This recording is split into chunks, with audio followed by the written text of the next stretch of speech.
how can we understand these developments?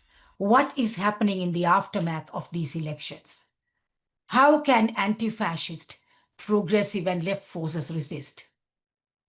We have two brilliant speakers with special insights into the above questions because of their involvement at the ground level, both firstly as a political activist and leader of a left political party, Dipankar Bhattacharya, General Secretary of the Communist Party of India, Marxist-Leninist, and Anand Gupta, a journalist with Scroll In and who has been studying and writing about the current elections.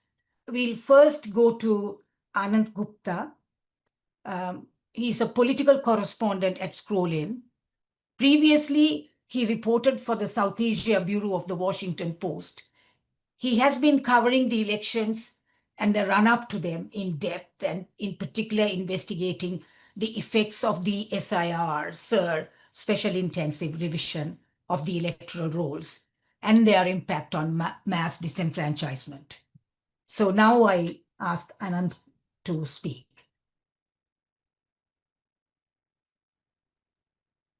Thank you. Thank you so much, Nirmala, for the very kind introduction and for mentioning one of the stories that we've done recently at Scroll, particularly for that, because that's been a widely discussed story. It's a story for which I've received a lot of brickbats and a lot of love. I don't know why. It's a very straightforward story where we've just looked at how the SIR has affected the results in Bengal.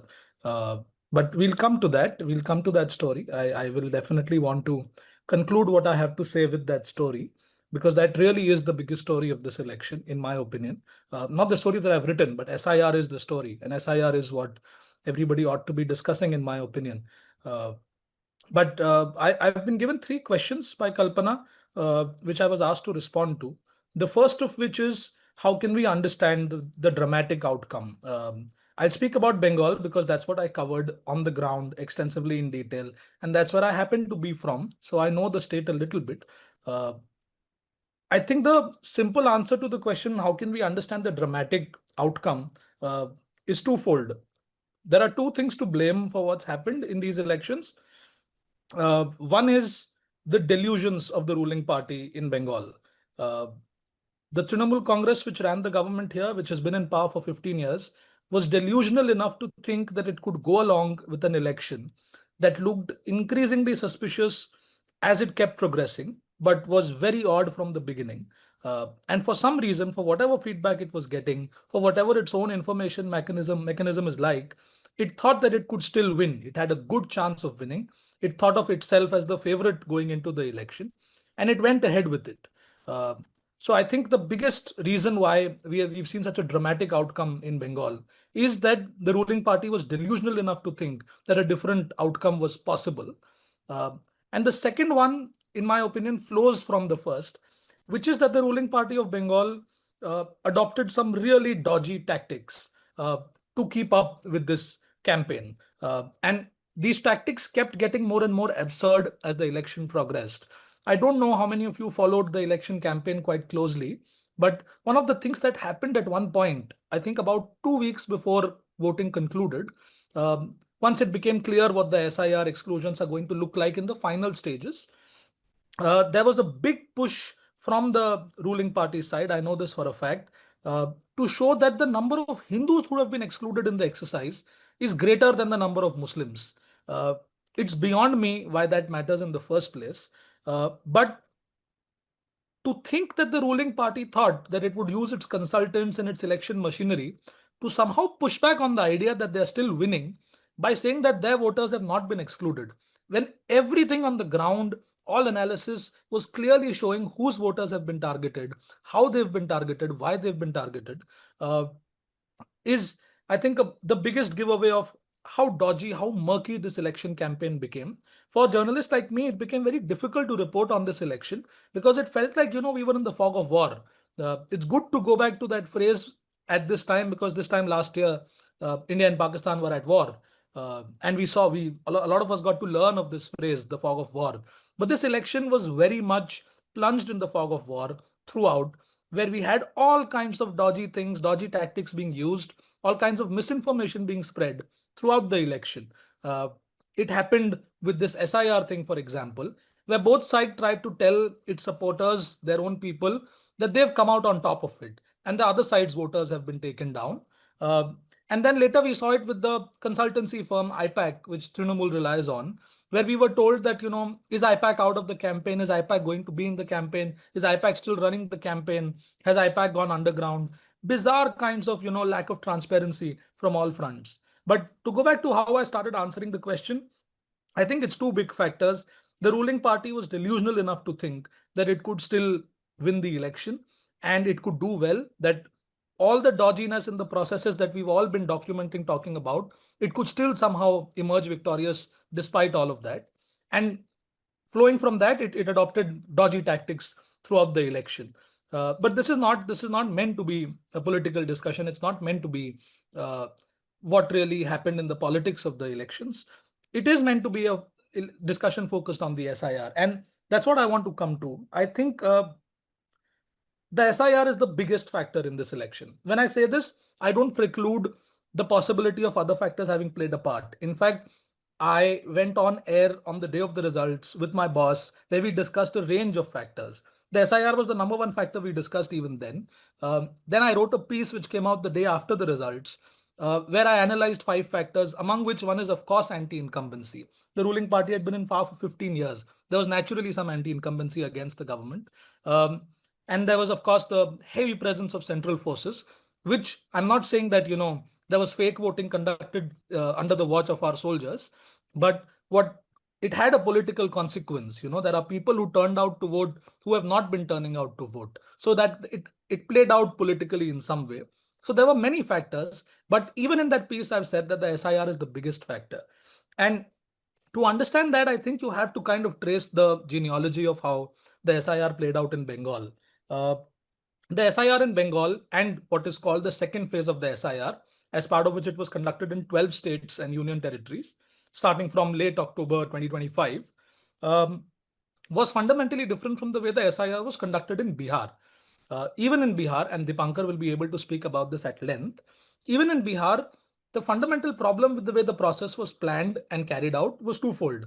One, it seemed to be exclusionary by design, and two, it seemed very ill-timed. It was hasty, it was not done giving the people, giving machinery, the state's machinery, enough time to carry out this really gruesome, grueling task, right? Uh, both these things are true for Bengal, but in a different way. In Bengal, they added this component in the form itself, right from the beginning for the SIR. All voters received forms, printed forms, which had their details, and they were required to fill in some additional details. Uh, this phase of the SIR was called progeny mapping. That's what you needed to do in the first phase. You needed to show that either you or your parents or some relatives of yours were voters in 2002, registered voters in 2002. Uh, and this is, of course, related to our citizenship laws, even though the Election Commission never explicitly said that it was verifying citizenship. But this was very much coming from our citizenship rules, because people born before 87 were asked to submit a certain number of documents. People born between 87 and 2002 were asked to submit different documents. So this progeny mapping was the new thing that the SIR introduced in this phase. This did not happen in Bihar. Even in Bihar, the process was exclusionary by design, but as it started playing out, the focus became inclusion. So many voters who had been excluded were later included. And we know for a fact that the benchmark for verifying their documents was dropped. In some cases, it was completely removed. As a result of which, some 66 lakh people were removed in Bihar, of whom 21 lakh were brought back in. So in Bengal, it looked fundamentally different, because this business of progeny mapping, having to show that your parents were voters in 2002, is exclusionary for many sections of the population. It is unjust to many people. Off the top of my head, I can think of examples. It's exclusionary to married women who have to go back to the homes in which they were born, the natal families, and they have to bring up documents from there. It's exclusionary to migrant workers. It's exclusionary to queer people, trans people. It's exclusionary to anybody who lives in an unconventional arrangement. I have met people, divorced women, who struggled in this process because they were unable to show their documents. And the Election Commission, for some reason, made a show of the fact that it was trying to take inclusionary steps later. For example, there was this whole drama done about, trying to set up special booths for sex workers and trying to be extra helpful for them, dropping the standard of evidence for them, which was all, by the way, in my opinion, just PR, because the design of the process remained questionable. The design of the process was exclusionary. And then you did some steps to look inclusionary. But fundamentally, the problems remained. And to her credit, Mamata Banerjee was one of the first leaders who identified the fundamental problem with this process. She called it anti-young. She could have called it anything, but she decided to call it anti-young because, and her people explained this to me, that anybody who was 18 in 2002 or 17 in 2002, starting from that age group till people who are 18 today, it's all of these people who are going to have to prove their eligibility to vote in this process, who are going to have to supply additional documents, except their own, in addition to their own. And this means everybody who's 18 to 42 roughly right now. And that's a huge number of people. That's majority of the population. So this is where I think the process was flawed by design. And now coming back to what I said in the beginning, the delusions of the ruling party, for some reason it thought that it could use its organizational strength and it could use its control of state power to still work around the process. To rig the process or to work through the process and get all its voters included, which I think to a certain extent it did, even though in the first phase, some 58 lakh voters were excluded from the process. But as the process kept progressing, it became more and more absurd, which is where this logical discrepancy category was introduced. People who had managed to establish their links to the 2002 voter list, even they were told to provide additional documents. They were asked to show up for hearings. They were told that there were spelling mistakes in their documents. The number of siblings was extraordinary because anybody with more than 6 children was considered as a suspicious person. People in Bengal have pointed out that Rabindranath had more than 6 siblings, but that's not stopped the process from continuing. It's another thing that the ruling party did. It kept highlighting absurd examples where the oddness of the process or the problems of the process became very apparent. But all these examples did not come in the way of the Election Commission moving forward with the exercise. In fact, in some cases, the Election Commission said that if a celebrity has been summoned for a hearing, it shows that our process is foolproof, that nobody is being treated as beyond scrutiny, right? So the Nobel laureate Amartya Sen was called in. Some World Cup winning cricketers were called in. And all of this, the Election Commission took in its stride. The ruling party, of course, thought to show this as egregious cases, unacceptable insults to the people of Bengal. But the Election Commission kept moving on with the exercise. So I'm not sure how good that tactic was. But as this kept progressing, it became more and more brazen. It became more and more apparent that the Election Commission was out to exclude a big chunk of the people, which is what ultimately happened with this business of putting 60 lakh voters under adjudication, uh, which is where the SIR is supposed to have officially ended. But I'm one of the reporters who's saying the SIR is still not ended because the Election Commission published a final voter list, but it didn't have the names of 60 lakh people. 60 lakh people were put under adjudication, and then judges took over the process, of whom some were later included and then some were excluded. And that's being discussed ad nauseum now. Disenfranchisement of some 27 lakh people. Some people give the number of 34 lakhs. But this brazenness kept getting more and more absurd as the exercise kept progressing. And I think our ability to focus on what's happening also kept reducing because we kept getting distracted by what was happening. And this reflects in how we've talked about the SIR ever since. Which brings me to the second question that I was asked to answer, which is what is happening in Bengal right now. In Bengal right now, I am witnessing an overnight transformation. I had cast my vote on the 29th of April. I had gone back to Delhi. I was back in my office. After the results, everybody was a bit shocked. I think even BJP leaders were shocked. I don't think they expected this kind of a result. Most of whom I spoke to did not say that they're getting over 160, 170 seats. They are quite surprised themselves. But right after that, there was some incidents of violence that took place in Bengal. So I came back here to report, and I'm doing that right now. But besides reporting on those incidents of violence, what I can see as a reporter on the ground is a complete overnight transformation of public space in Kolkata, in its suburbs, that one can see right away. BJP flags have appeared on buses, rickshaws, bus stops. Everywhere you see, the city has turned saffron overnight. Anybody who's covered Bengal, who's lived in Bengal, knows that the BJP did not have the organizational strength to do this. During the campaign itself, the BJP was not visible on the ground. So it's a bit of a mystery how this has happened, why this has happened.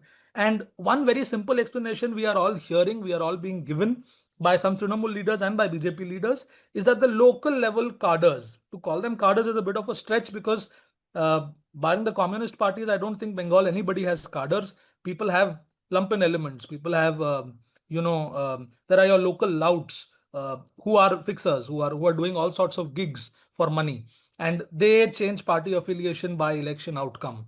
So we are told that there's been a mass exodus of these elements from Trinamool to BJP overnight. And even though the BJP apparently doesn't want some of them, they've declared themselves as BJP, and they are doing all of this. I don't know. The other explanation that we are being told is the straightforward washing machine explanation. BJP has talked big about changing the culture of Bengal, changing this political revolving door system that we seem to have here, changing the culture of violence, the preponderance of these kind of antisocial figures in politics. But it seems that that washing machine effect might also be taking place here, where they've all just changed their party affiliation, and the BJP has opened its doors to them, because there's been a lot of these victory processions which have passed through Muslim areas, which have passed through areas that the BJP did not win because it hasn't really won all of Calcutta yet. Um, so that's what I'm seeing here on the ground. And another big reason why this is happening right now is that the Trinamool, essentially the ruling party of Bengal, had no ideology. Its people abandoned the fight. On counting day, I'm getting reports. I'm talking to candidates in different parts of the state who are telling me that their counting agents left the counting centers. They'd given up hope. They were demoralized. They thought they're going to get beaten up because they've done these things themselves for all these years. And so it's reflecting now. I was talking to a communist leader, and he was telling me that on the day of counting, a lot of Trinamool counting agents just left his center around 5 o'clock. And I was shocked. I asked him, how can the cadres of a ruling party behave like this? This is the most critical moment in an election cycle. And he told me, why are you so surprised? You're so surprised that they left the day of counting. The next day they had picked up BJP flags. Why are you so surprised by this? So this is the other, I think, reason for why we got here, or why this has happened. The Trinamool has turned out to be quite a timid party, quite a delusional party, and the lack of ideology is showing in how the results have played out and how quickly Calcutta seems to have rolled over. Bengal seems to have rolled over completely to these people. And a big part of what's happened is the conduct of the media here, right? Which is the last thing I wanted to say. And this answers the final question I was asked, which is that how do we resist this, right? As a media person, as a journalist, all that I can resist is the wrong things that are happening in my profession, um, which is that the media has played a big part is in confusing the people about what's happened here. The media has played a big part in mischaracterizing and misrepresenting what the SIR was. And now the media is also playing a very big part in acting like the disenfranchisement didn't happen. The disenfranchised people don't exist. They are not being talked about. There's a protest going on in Calcutta right now. It's a relay protest. It's gone on for over 60 days. It's not being talked about. It's not being covered. It's largely read by Bengali Muslims. And it's nowhere in the papers. It's nowhere on the TV channels. And I think this is all, this Partha Chatterjee formulation about Bengal being a party society. Uh, it's amazing. It's stunning how quickly the media flipped here. It's the 4th of May results day. The media immediately switched sides, switched loyalties. The way things were framed saw very subtle shifts. The newspaper headlines changed very slightly, ever so slightly. In fact, the last few days, all that's been discussed is this Ganashakti front page featuring a BJP ad, which is being mischaracterized as a government ad. But I don't know. I really don't know what's happened, the scale of what's happened. But my biggest beef is with my own profession, with people in my own profession, because of the way they've conducted themselves in this election. A big part was played in, of course, creating this mood that the BJP is coming to power. Uh, which we are not supposed to do. That's not our job. Our job is to report on the stories that we see on the ground, the mood we capture on the ground. We are not supposed to get into who's winning, who's losing. Possibly because we scientifically cannot say what's going to happen. We have no methodology to get to that conclusion. But the media kind of played that part this time. Uh, and the bigger thing that's happened is, the questions of the things that were wrong about this election process have all completely taken a backseat. All of the media are suddenly behaving like there was some wave in this election. Mamata Banerjee was blown away by that wave. This is like 2011 when the communists were thrown out of power in Bengal. There's tremendous anti-incumbency, which none of us sensed, by the way. When we were out on the ground reporting, and reporters exchange notes all the time, all of us sensed some anti-incumbency, some fatigue, some discontent, but largely a lot of admiration for Mamata Banerjee still. Which is why even your exit polls were not predicting a 200 plus majority for the BJP. Uh, Most exit polls were, in fact, predicting a BJP majority, but even journalists were not taking them seriously. Most journalists thought the BJP would do better, but nobody expected this kind of an outcome. Right? This is where I think the media has played a terrible role, because if a shock result has happened, our job is to look at all the factors that might have played a part in that result.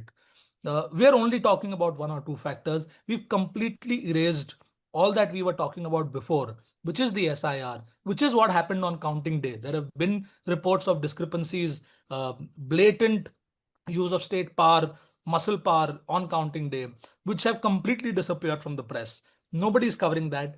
And I'm trying to cover that, but people won't talk to me. It's because what the media has done is that it has set this idea in stone that there was anti-incumbency and Trinamool is finished. So even Trinamool leaders won't talk to me. Even Trinamool leaders think that their best option now is to go and join the BJP instead of talking about what went wrong in this election.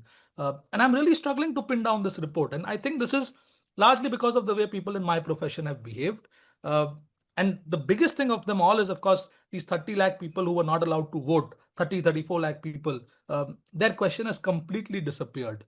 Uh, News Laundry had an excellent report before the elections about how so many of them are migrant workers and they need to be voters in order to be able to go back and work in the places they were working in. Because now their citizenship is in question.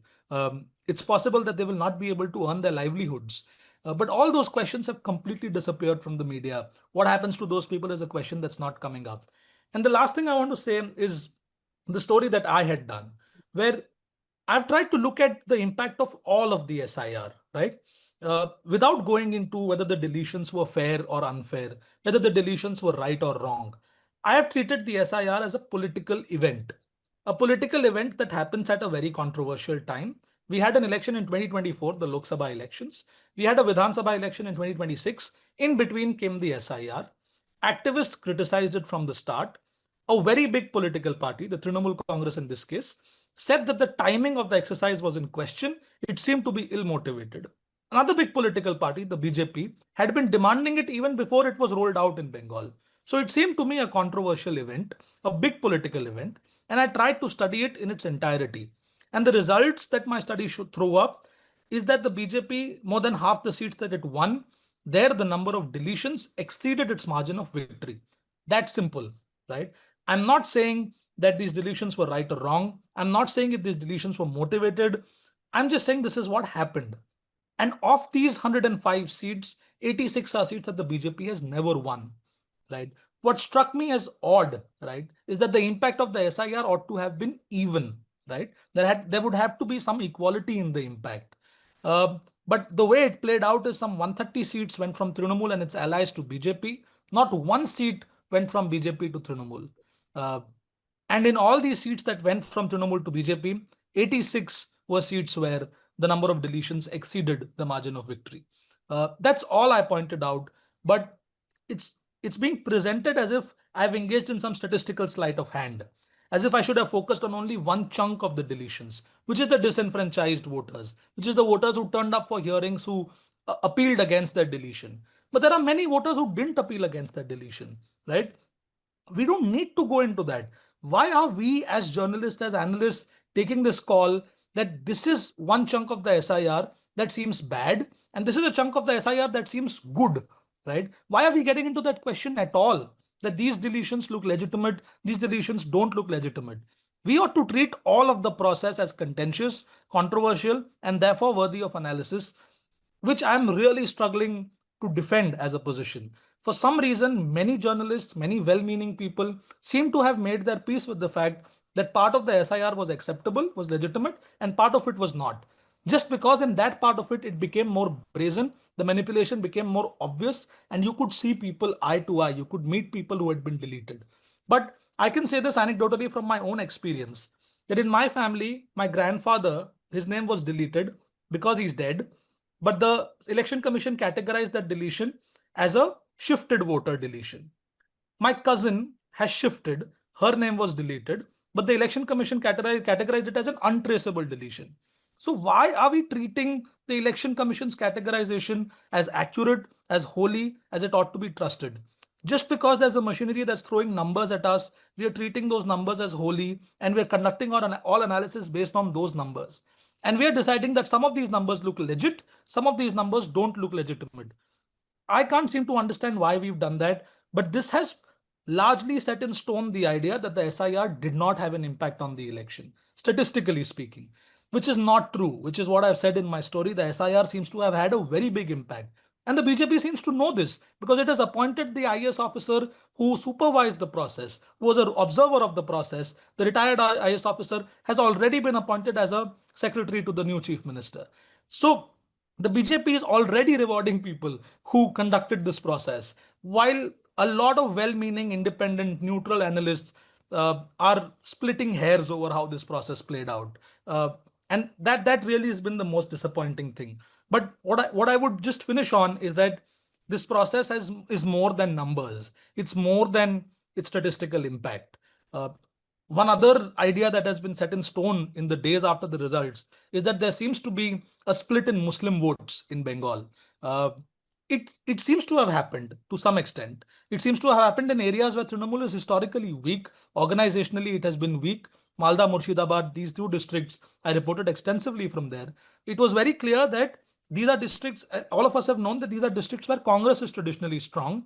CPM has also done well there historically. So it's not like the Trinamool is bound to win all the seats there. But the media has chosen to highlight the split in Muslim votes much more than highlighting the place that the role that the SIR played in this process.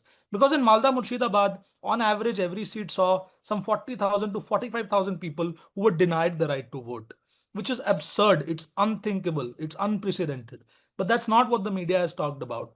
Uh, and I saw this on the ground that even the Muslim voters who were not happy with the Trinamool, it was because of the SIR. So even if you want to talk about Muslims who didn't vote for the Trinamool, you can talk about the SIR, but you're not doing that. Your so-called alternative Muslim political parties like the AIMIM, Asaduddin Owaisi's AIMIM, like Humayun Kabir's Aam Janata Unnayan Party, these parties were going and telling voters on the ground that what did Trinamool really do for you? It didn't even protect your right to vote. So it was the SIR that planted the seeds of discontent amongst Muslims because they had been disenfranchised. But somehow the media is talking about Muslim dissatisfaction, still not talking about the SIR. That is where I think, at least for people like me, the resistance ought to happen. For me, this is what the resistance is going to look like. I don't know what it's going to look like for the rest of you, but I think my profession is doing a terrible, terrible job of what's happening in the country right now, reporting on it, and we need to do much better. So that's the note that I would conclude on. Happy to discuss this further with all of you. Thank you, Anand. Thank you. Thank you for explaining so brilliantly, clearly, the depths to which the SIR has impacted on these elections and turned the whole face of it. Things are much clearer now to us. I now ask Dipankar Bhattacharya, General Secretary of the Communist Party of India, Marxist-Leninist. CPI-ML has its roots in the Naxalbari struggle. It is an independent left party which works together with other left and non-BJP opposition parties, as well as the whole range of people's movements to build a broad-based resistance against what it understands as Hindutva corporate communal fascism. The party has a particularly strong base in Bihar, built through more than 5 decades of militant struggles of the oppressed rural poor. In the late 80s and 90s, it successfully overturned the effective disenfranchisement of Dalits and other sections of the rural poor. Dipankar, ask you to speak now. Thank you, Nirmala. We just had this excellent account of what the SIR has actually done on the ground in West Bengal from Anand. And you talked about disenfranchisement that we fought in the 1980s. That was a different kind of disenfranchisement when probably people's names used to be there on the electoral roll, but the polling booths used to be captured by the dominant forces. So they couldn't cast their votes. So we basically fought for the right to vote in real life. But now what is happening is people are being completely eliminated, removed from the electoral roll itself. We just heard about the SIR, the specificities of the SIR in West Bengal. I think we can say that it was a three-step process. So the first stage was, as Anand said, it was the mapping, which resulted in the exclusion of some 58 lakh, 5.8 million people. And then there was this logical discrepancy and the second round of which resulted in the exclusion of close to 3.5 million people. And they were given the option that they could approach the tribunals and the tribunals will let them back in. But we know there are 19 tribunals to deal with 3.5 million applications in just a couple of weeks, which was absolutely not possible. So only 139 and 1468, less than 2,000, only around 1,500 people got back into the tribunal process. Some 3.5 million people, they got excluded. There is a third part of the SIR, and that is, I think, the most probably the dodgy aspect, and there has not been much talk about it, which is the inclusion of some voters. And that number is probably around 0.7 million, 0.7 or 0.9. Anand can probably give us a better figure. And that to me is the most probably calculated part of it. So if you look at it this way, in 2021, the BJP, the deficit of the BJP was kind of 6 million. So the difference between BJP and TMC total vote was 6 million. So in the first stage of SIR, when 58 lakh people were removed, so you can effectively say that the entire deficit of 2021 got wiped out once instead. The second phase, where 3.5 million people were excluded in a very targeted process, primarily Muslims and again women and migrant workers, disproportionate exclusion of these sections. So this is basically the lead that the BJP now has this time, which translates to some 5% of the polled votes. And the third other part, which not much is being talked about, is the inclusion of people.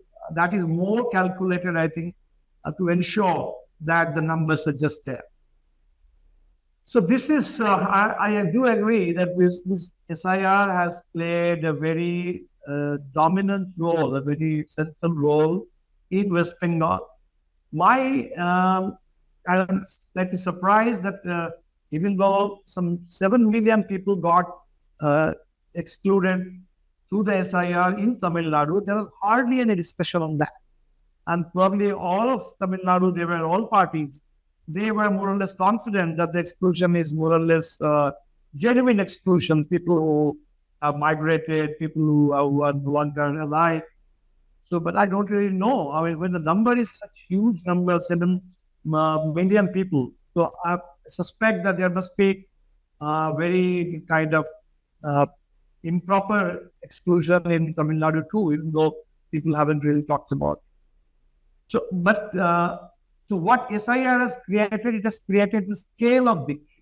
It's like the shock and awe kind of military expedition.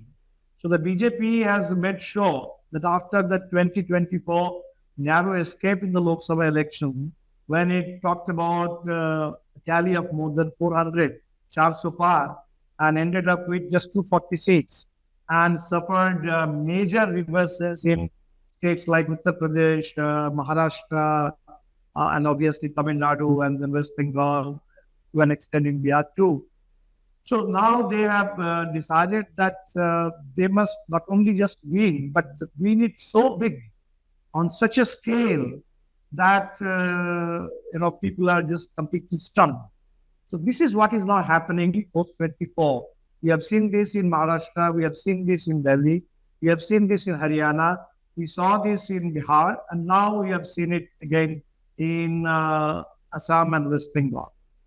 In Assam, it was not SIR per se, because they did not really have SIR there. They just had some IR, intensive revision, because in Assam they had already done a lot of pre-SIR kind of things through the NRC process and the other thing which they call it doubtful voters, D-voters.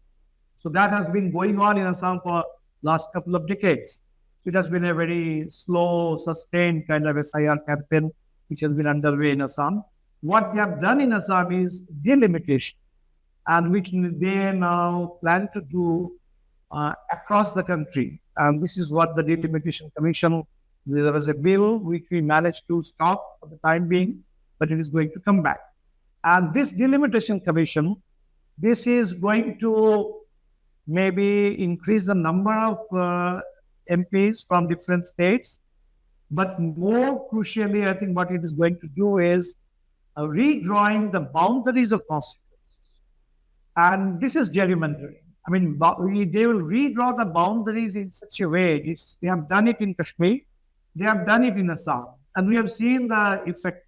The impact is, suppose if you have in Assam, where roughly you have 1/3 Muslim population, and Muslims are, of course, underrepresented everywhere, but still Muslims were a decisive electoral force in at least 25 to 30% of Assam seats. So there were some 30 seats, 35 seats where Muslims had a dominant seat. After this delimitation, that influence of the Muslim vote, that has been brought down to only around 25 seats. So this is, and in Kashmir too, it has happened. And now this is being planned across the country.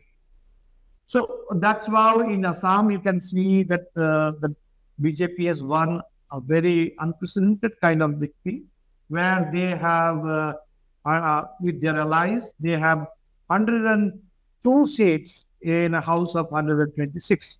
And in West Bengal, they now have 207 seats out of 294. Now, this is time, SIR is obviously a very important factor.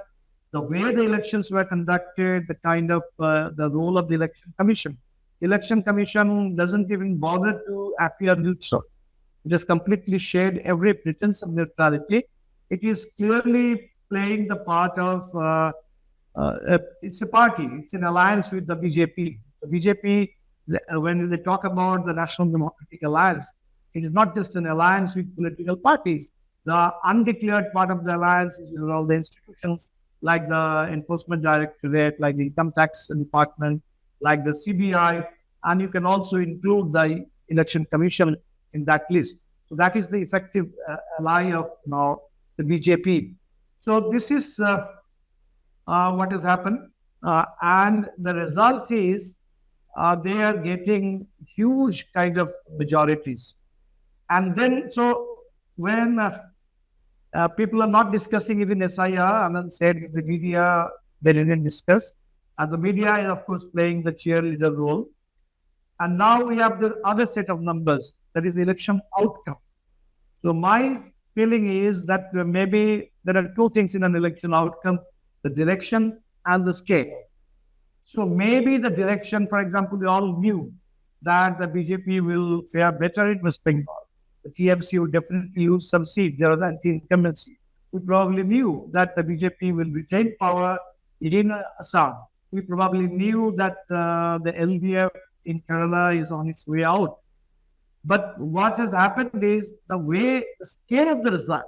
Nobody ever expected the BJP to win an outright majority, and that too on this kind of a scale, 207, which is like 70% of the total strength of the assembly, and in Assam.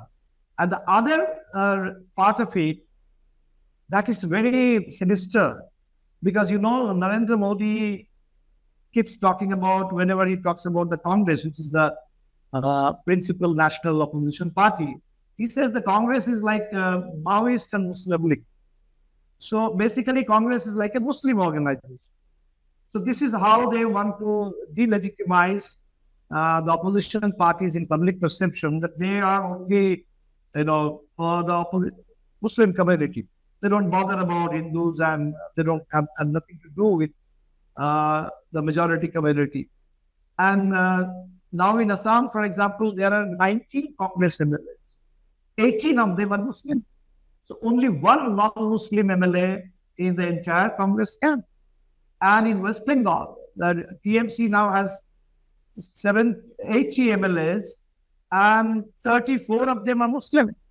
And Congress has 2 MLAs, they are both Muslim. I mean, the CPM has 1 MLA, it is Muslim. So basically, because the BJP doesn't fill the Muslim candidate, they don't bother, they don't care, they don't get Muslim votes. So the Muslim votes and the entire question of Muslim representation, that is completely concentrated in the opposition camp. And this is now the BJP, for the BJP, this is proof enough that, look, this is a Muslim league. And so we represent the rest of and they're openly saying this. Openly, this gentleman who has now become the West Bengal Chief Minister, Shubhendu Adhikari, who used to be a TMC leader till 2020, and now Assam Chief Minister, Hemanta Biswa Sharma, Shubhendu Adhikari, the new Bengal Chief Minister, and Samrat Chaudhary, who is now the Bihar Chief Minister. All three have come from opposition parties. They were not originally RSS or BJP. All of them had major cases against them, criminal cases, corruption charges. So they were threatened by the Enforcement Directorate and the CBI and all. All of them joined the BJP. And having joined the BJP, now they have picked up the entire RSS rhetoric. So they are openly spewing them. And this Chief Minister who took the oath yesterday, saying that abide by the Constitution. And just the previous day, he was saying that we will work only for Muslims. We'll completely, Hindus, will completely eliminate the Muslim, erase the Muslim identity. No Humayun, no Babur, no Akbar, these names, they will just completely disappear from West Bengal. So this is somebody like this, now he is the Chief Minister. So I think in the days to come, we will see even greater polarization, which is Hindutva consolidation. Now again, this we are saying on the basis of the numbers, partly on the basis of the scale. We have to judge it on the basis of the numbers. Now the numbers themselves, the result, they may already be partly because of SIR, partly because of electoral manipulation. So this is how the BJP has managed this scale of victory. But having managed that scale of victory, so everybody is analyzing the result on the basis of the numbers. And in the numbers, you will find that the BJP has got 45% vote. And if that 45% vote has come from, let's say, the 70% or 66 or whatever, 70% Hindu community. So from 70%, if you have got 45, which means it is like a Hindu consolidation of more than 60%, 65, 66%. Probably the consolidation may not be of that level if the election results have been partly manipulated. But there is certainly an increased consolidation. And as Anand rightly said, you can see an overnight transformation, overnight switching of sides, overnight complete change of character of the public space in West Bengal. And the two things that are being talked about, the election, people are talking about the unprecedented polling. More than 90% people, even 93% people, they voted. But this is actually the first election when unprecedented number of people who were deprived of their voting right. So disenfranchisement is the reality, but they are talking about unprecedented participation of the people in the election. Similarly, the other rhetoric is that this has been West Bengal's most peaceful election, thanks to the deployment of the central forces. Because usually you will see a lot of home-related violence in West Bengal, which is not the kind of violence you see in states like in North India, like in Bihar, UP, where there is so much of social violence, caste violence. West Bengal used to witness a lot of political violence. Anat also said that this party society. So basically, rather than caste, people will talk the society appear to be divided between two parties, three parties, and there will be political violence, political kind of bloodshed, killings, maybe more murders, political murders. But this time, the election proper may have been slightly, so-called peaceful. But again, we must acknowledge the fact that some 200 BLOs, the booth level officers who were conducting this SIR process, they committed suicide, they had heart attack, they died under the stress. So those 200 BLOs, they are victims of this process. That is violence. The kind of violence we witnessed during the polling process, the kind of violence we witnessed during the counting process, and immediately after the results were out, we see a post-poll spell of violence. And this is a slightly different kind of violence. This is, of course, the PMC activists are being targeted, they are being killed. Even the BJP chief minister's executive assistant, he was also killed. That is also one of the murders which has taken place. But that is again a big suspicious matter. I'll talk about it a bit later. But more than this political violence, this violence is anti-Muslim violence. Meat shops are being closed down. Students, women students, wearing hijab. Now they are being threatened that you can't come to college. Lenin statues are being demolished, and that is happening across West Bengal. So basically, on ideological dissent, ideological icons, and people who are supposed to have voted against the TMC, the BJP, by and large the Muslim community. So their livelihood, their shops, the TMC offices are being taken over. Our trade union offices, one of our trade union offices, they sought to take it away and we had to defend it. So that kind of political and also social violence which is happening in a very organized, systematic way in West Bengal. So I think that is the story, and we all know what it actually means. This is one state which the BJP was dying to grab. So what they have succeeded in doing in this election, they have grabbed Kolkata and they have cracked Chennai. So they have found an opening in Tamil Nadu, not a direct opening, immediately speaking, but now we have the TVK, completely unknown quantity, completely untested party, which is now formed government, and now the Congress is giving support. Rahul Gandhi was there in the swearing-in ceremony. The left party is the DCK, the pro-left kind of Dalit party in Tamil Nadu. They have also extended support, but I don't really know what will be the policies, what will be the approach of this new government. So, but the DMK was certainly an ideological opponent of the BJP. So whether it was the issue of federalism, the question of social justice, the DMK had been one of the long-standing, consistent opponents of the BJP. So the BJP has succeeded in getting rid of the DMK, and this the new opening. Something similar has happened in Kerala too.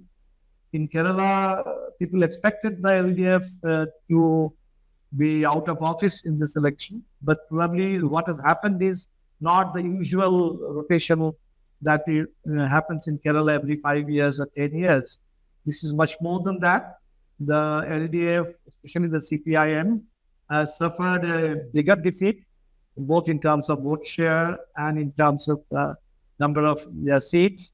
And the BJP has increased its vote share. So Amit Shah, he was saying that in West Bengal, we had only 3 seats in 2016. So from 3, we jumped to 77. And from 77, we have jumped now to 107, just over a period of 10 years. And in Kerala, they are now in the first stage where they have managed to win 3 seats. So that's a kind of warning for Kerala that the BJP is now, they have kind of measured up Kerala, and they think that they can, if not Tamil Nadu, but Kerala, surely they think that they can get it. So definitely the fascist takeover of India bit by bit, state by state, this is expanded. And Bengal, which was one state which defied the RSS, the BJP, for quite some time. In fact, Shyama Prasad Mukherjee, who is now considered a big icon next to Savarkar by the BJP, he was the leader of the Hindu Mahasabha. He was from Bengal. And so Shyama Prasad Mukherjee, when he was active politically in the 1940s, so that time his influence was limited. That time, this whole Hindutva didn't really have many takers in West Bengal, even though Bengal suffered the traumatic partition. There was so much of bloodshed, so much of human migration, uprooting of families. But because there was a larger canvas of freedom, there was the Kevaga communist-led movement of farmers. There was a big working class movement. There was a huge anti-fascist cultural movement of the progressive, theatre people or singers or writers. So Bengal had a different kind of social, political, and the people who came from the East Pakistan, today's Bangladesh, they came as refugees, and the communists fought for their rehabilitation. So the rural refugee movement, again, that was also by and large led by the communists. So the composition, the impact was different. But today, after kind of 8 decades, so that wound of partition is being reopened, and there is constant talk of Hindu-Muslim polarization. Bangladeshi infiltrator, that has become the earlier they used to talk about terrorists from Pakistan. So now more than the Pakistan terrorists, so infiltration from Bangladesh, and also talk of Rohingyas from Myanmar. So that is the dog whistle they use for Muslims in India. And the other thing for bulldozer is trespassers. So people who have been living on, let's say, government land, and they got some land through the land reform process. So the urban poor, those small settlements, because they want urbanization, large-scale urbanization, where widening of roads, beautification, and major smart cities and satellite cities. So for their urbanization project, for the Adanis and Ambanis, they need to evict people. So large-scale eviction of people, that's why they need the bulldozers. So the urban poor, the rural poor, and a good majority, if not good majority, large numbers of them, they are actually Muslims. So when you talk about Muslims, you are talking about vendors, you are talking about small scale people earning their livelihood through shops, through small scale handicrafts, migrant workers, a good number of them, they are Muslims. So these are the people who are directly facing this violence. And this is a totally new situation for us. We are in a new phase. So basically what we have been trying to do by way of strengthening that, broadening and deepening, strengthening anti-fascist resistance. So we have to work on multiple levels. We have to do several things at the same time. So we need greater coordinated opposition in the parliamentary arena.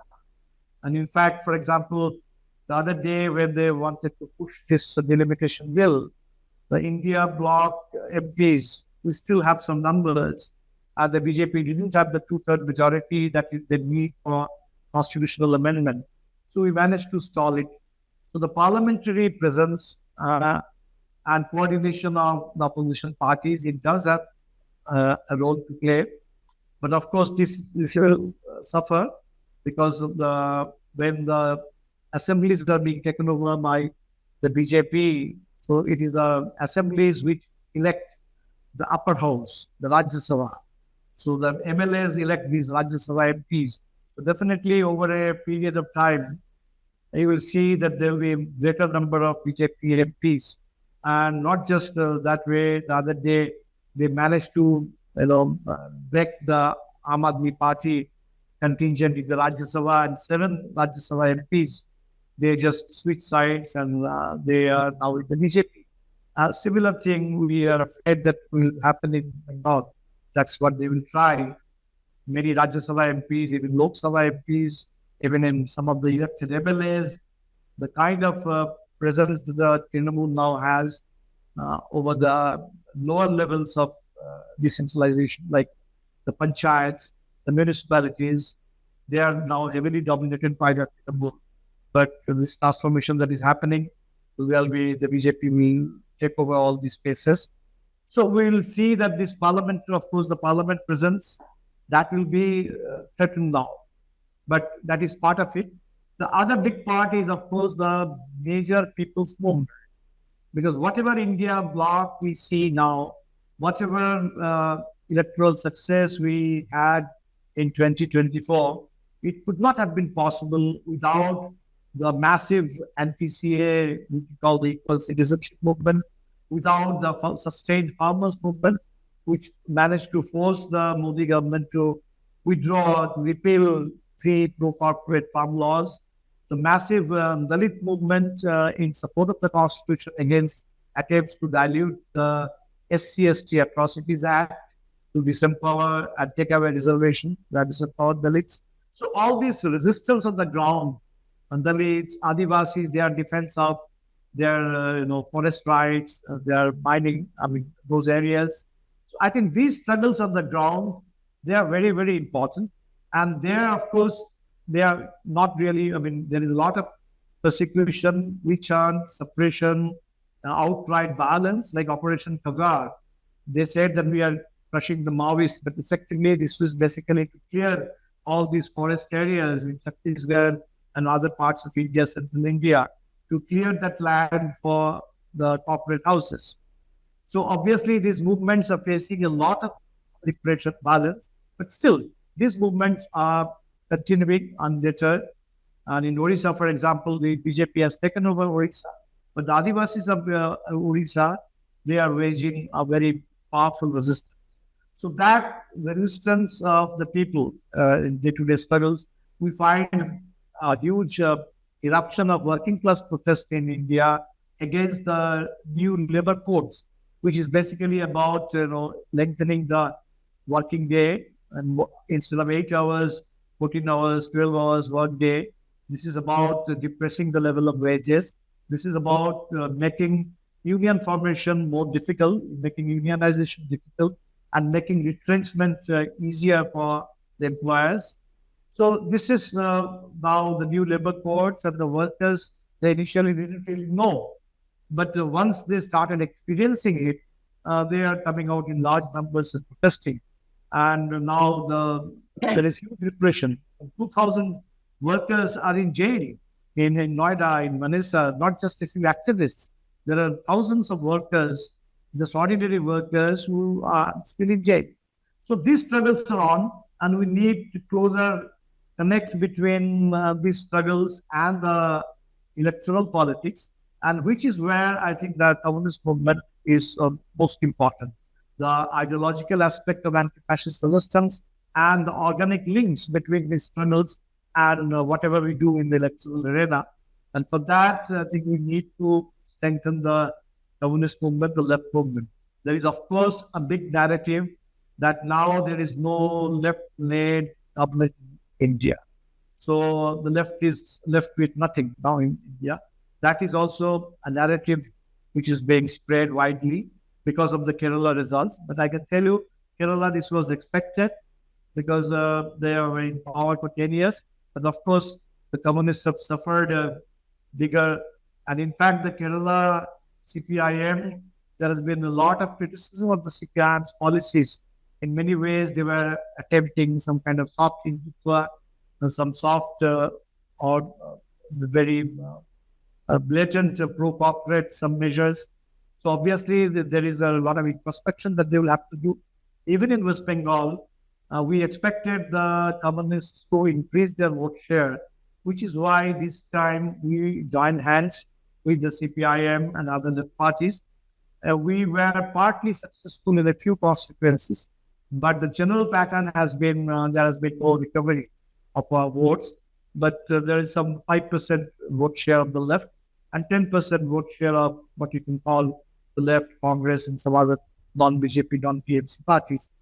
And we had this very unfortunate thing because on the 8th of May, we had a very powerful left-led joint procession in Calcutta against the post-poll violence, against this anti-Muslim violence, against the bulldozer demolitions. That was quite encouraging. Some more than 2,000 people marched through Calcutta and evoked a lot of response from the people. There was a lot of hope. But on the 9th, when the actual swearing in was taking place, I don't know why, what was the compulsion? The Ganashakti, which is the CPIM's daily in West Bengal, so that carried a full front page advertisement of the swearing in, where you have Modi, where you have Subhadra Adhikari, where you have Rabindranath's photo sandwiched between Shyama Prasad Mukherjee and Bankim Chandra Chattopadhyay. And they are making a complete, this is like the classic Orwell 1984, that double speak or new speak. So that Tagore's poem, where the mind is without fear, head is held high, and knowledge is free. So all that, and it is Narendra Modi who is saying that we are eliminating fear.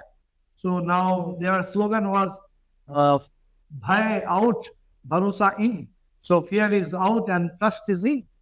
And this is the kind of mockery which is happening. And that publicity, that propaganda of the fascists, that I don't know for what kind of, they said this is our revenue model.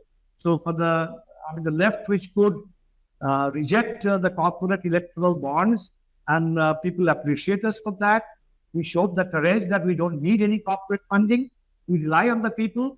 So I'm sure that the left can also run newspapers relying on the people, and by refusing to have this state revenue advertisement, but unfortunately, this is what the CPIM did. So there are a lot of new questions which are coming up. So the Bengal will pose new questions, Tamil Nadu will pose new questions, and we'll have to find more credible new answers to all of this. But I'm sure that Bengal probably will definitely fight back. Because if you look at the vote, it is just 5% difference. And that 5% is by and large because of the manipulation. And people may be shocked, but I think they will regroup sooner rather than later, and we'll be there on the ground in this anti-fascist resistance. Thank you. A question for Dipankar. What do you mean by the inclusion of 1.7 million people by the SIR? And then, do you want to respond to that? No, I didn't say inclusion of 1.7 million. I think there may be some misunderstanding. I said it was a three-step process. So basically, in the first stage, there are some 5.8 million. They are excluded in the mapping process. Then another 35 lakh people, 3.5 million, their appeals are pending before the tribunals.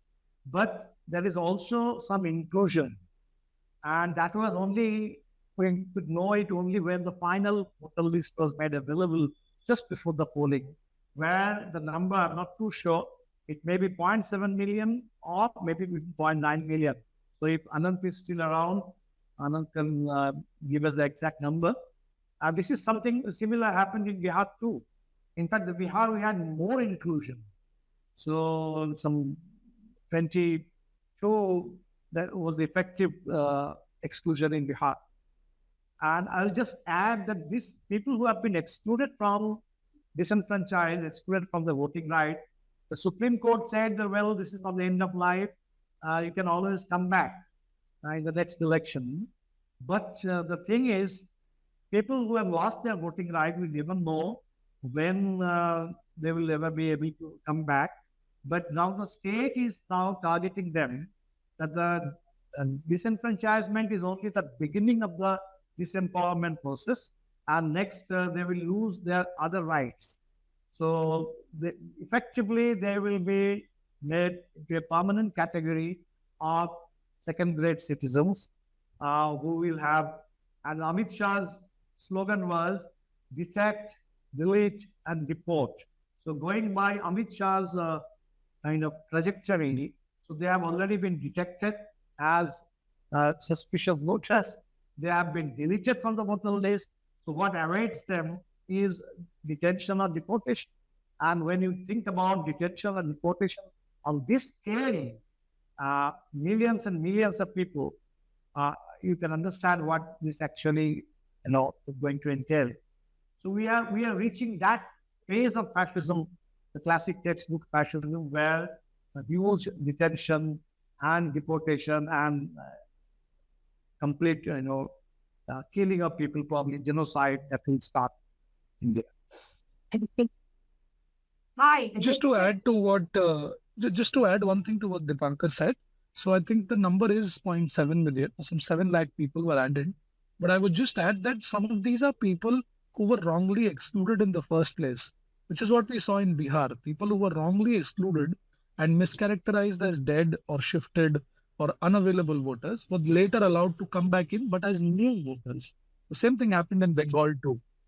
So that's the other thing that they do.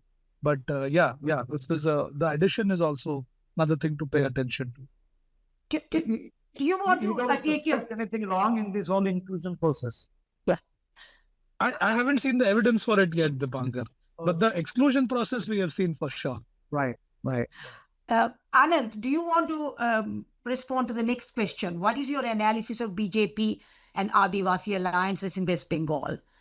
Many Adivasi candidates were standing for BJP this time. Yeah, so I don't think there's been a shift in the number of Adivasi candidates that the party fielded, because there's a certain number of seats that are reserved for Adivasis. And that BJP fielded last time also, this time also.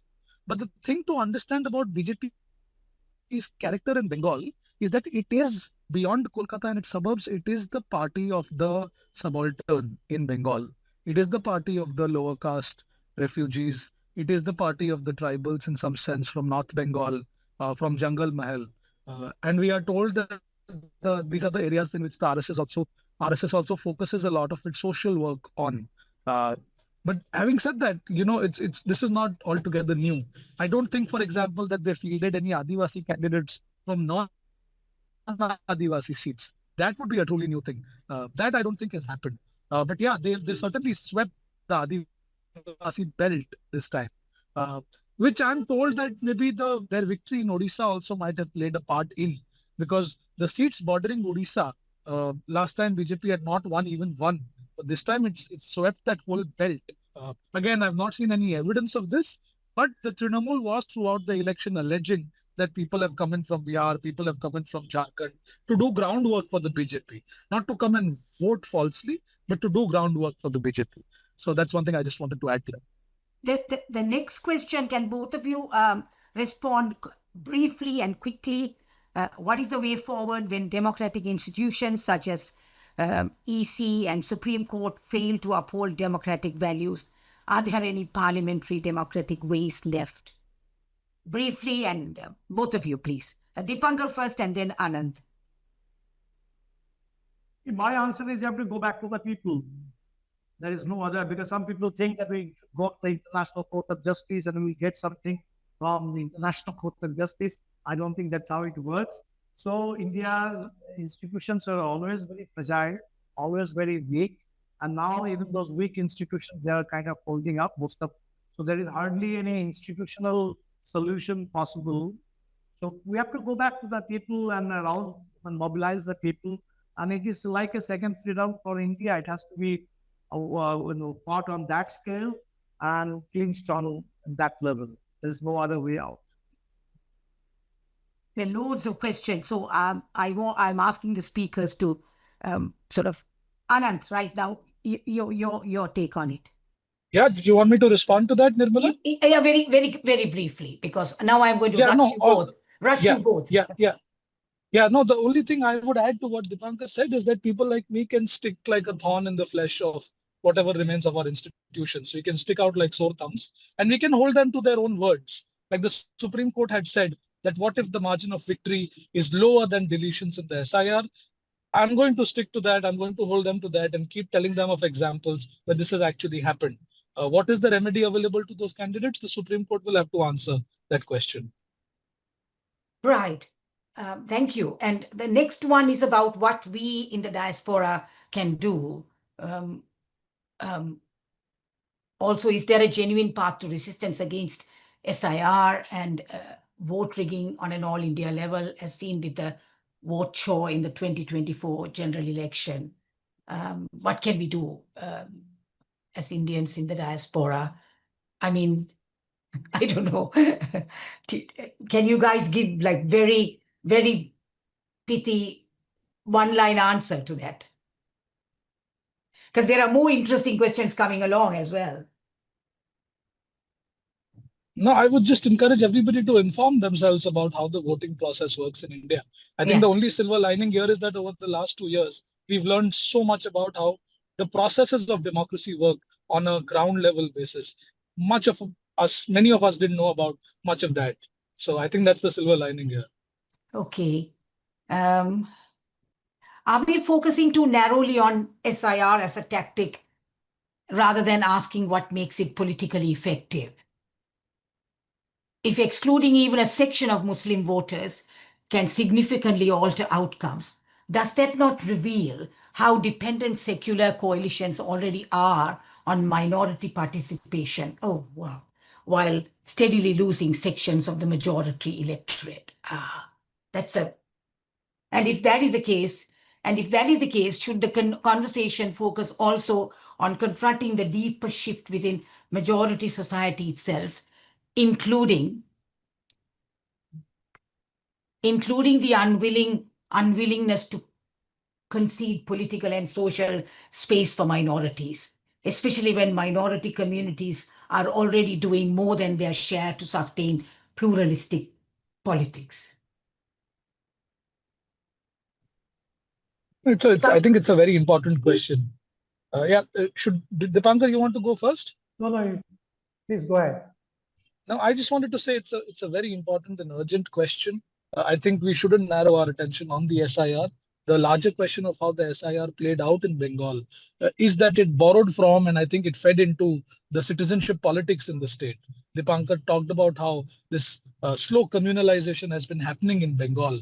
This partition era question is being brought back in the forefront. And we have to talk about those bigger questions then, which is where I think in my initial address, I tried to bring that to the fore, that Trinamool was delusional enough to talk about things like, no more Hindus have been deleted, less Muslims have been deleted. That kind of nonsense, that kind of short-sighted politics is going to be bad for opposition parties, and it's going to be bad for our society.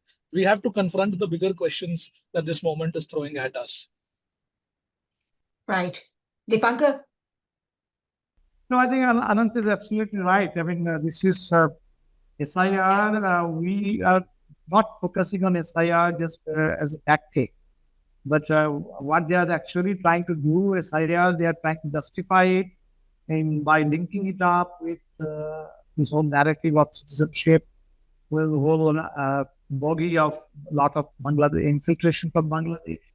So it basically is connected with this whole politics of citizenship and the assault on the constitution. And I think it is not to say that we are badly dependent on minority votes. I mean, it is not just only Muslims who are getting, women, Adivasis, Dalits, they are all getting.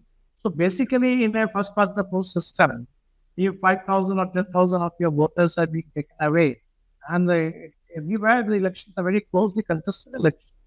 So if you are not having some 80% kind of support, So usually in a first past the post system, we used to win elections with 30%, 35%, even 40% elections.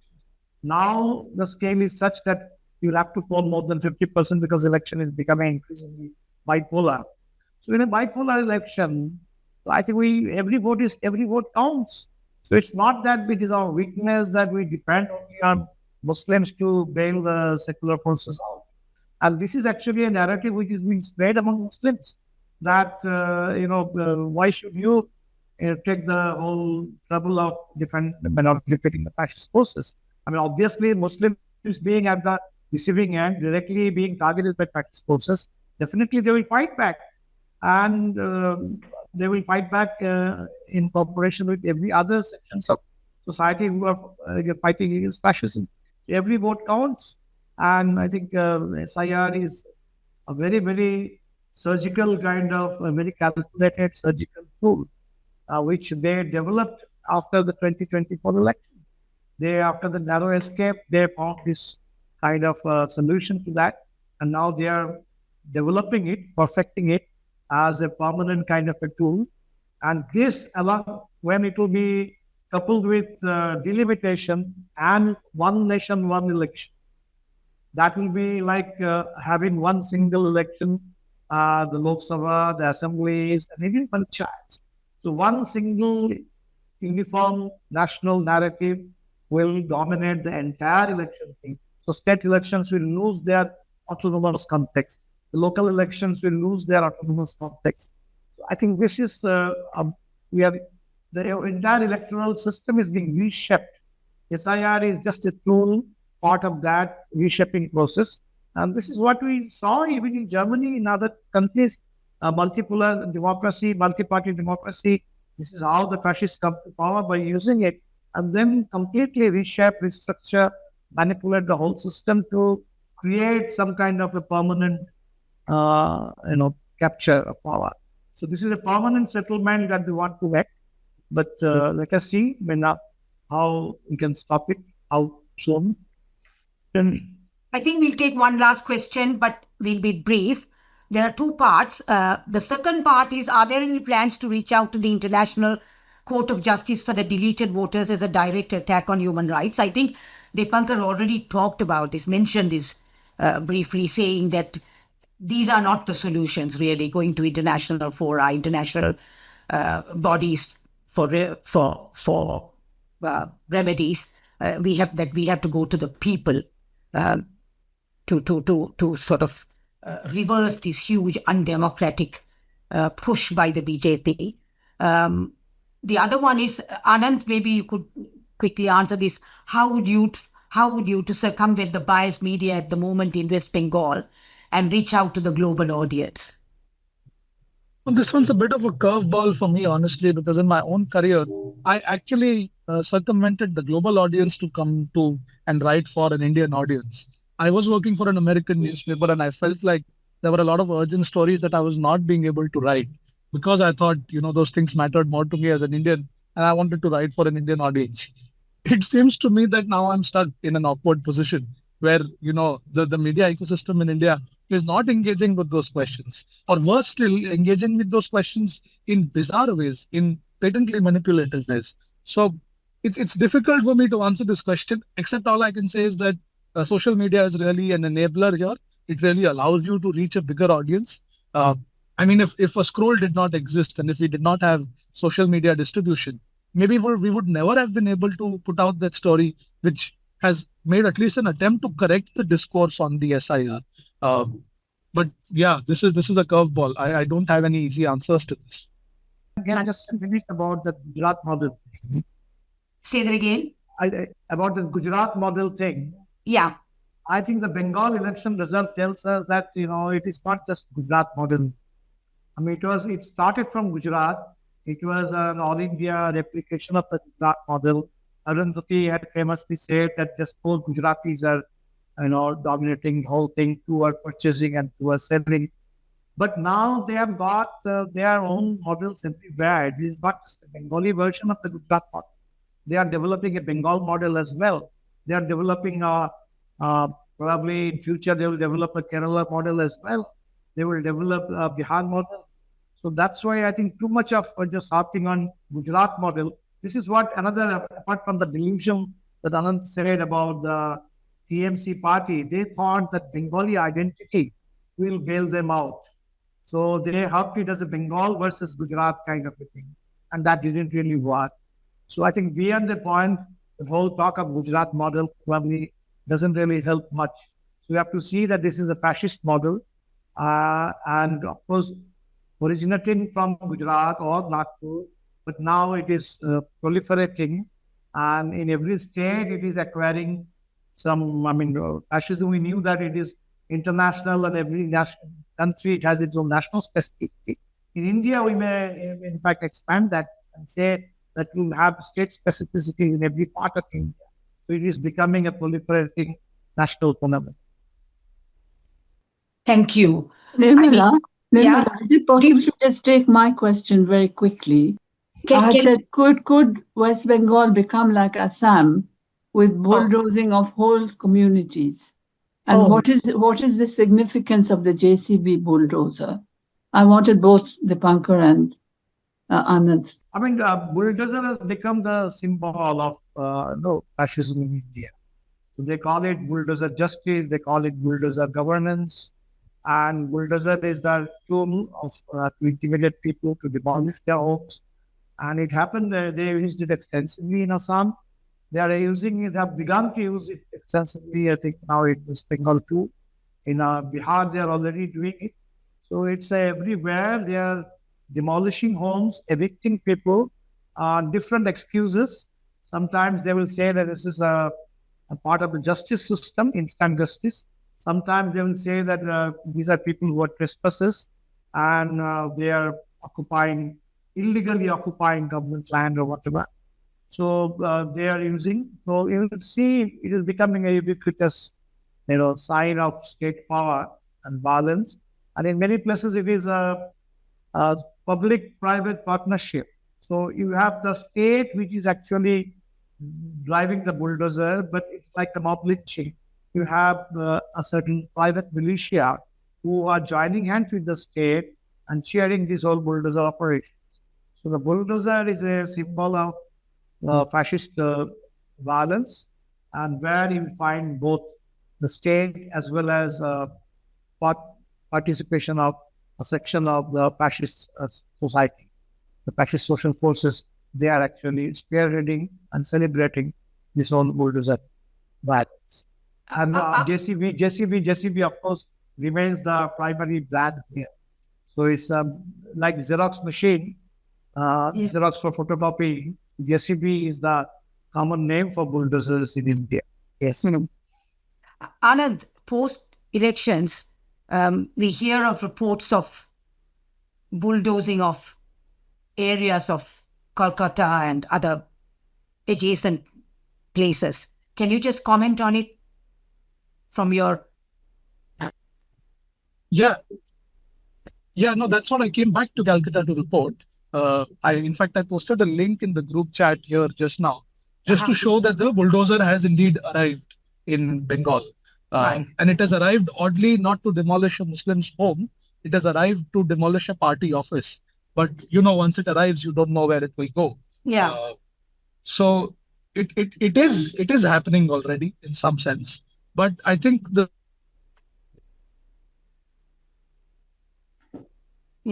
that would really hinge on what happens to the 34 lakh people who were disenfranchised in this election. Right. Because Assam already has the system of D-voters. Assam's already had the NRC. We will find out if Bengal is going the Assam way only when we know what is going to happen to these people. Of course, all states are different. The politics everywhere is different. But this Bengali Muslim and then the status of the Bengali Muslim, these questions haunt both Assam and Bengal. And they are eerily starting to look similar more and more. So that I think that would determine if we are going that way. Okay.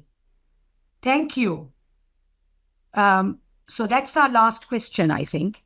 I want to thank both Dipankar and Anand for two extremely informative and insightful speeches which give us the lowdown on what's happening in India. And thank you very much. And thank you very much for all of you for joining us. And we'll meet again soon, hopefully.